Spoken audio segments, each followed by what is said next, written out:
Time check. 4:24 na. Pero, di ko alam. Na makatulog. Bigla na lang ako umiiyak. Kanina pa ako ganito. Siguro 20 minutes na.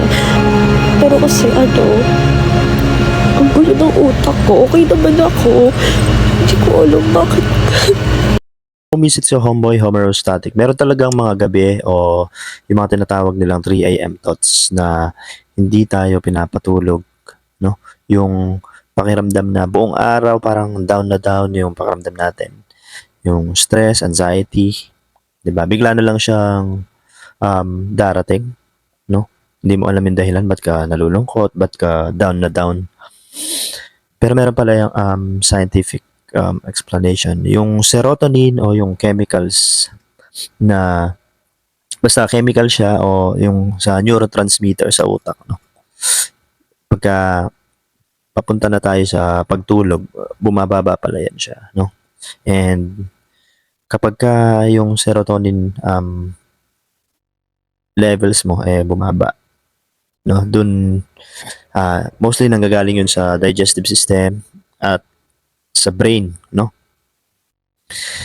And ito yung chemicals na responsible para mag-feel good tayo, no? Yung saya, yung happiness, yan. So, yun yung dahilan, no?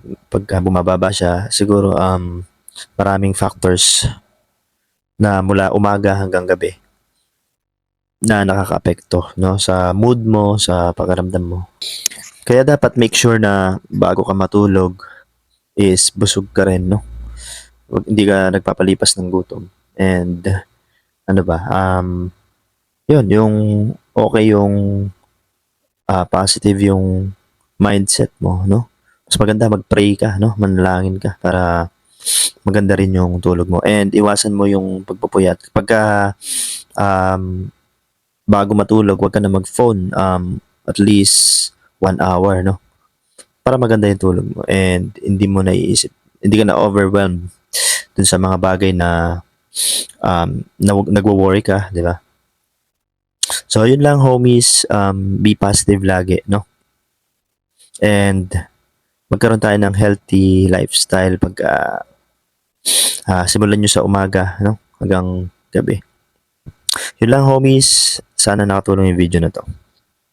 See you on the next video. Sayonara.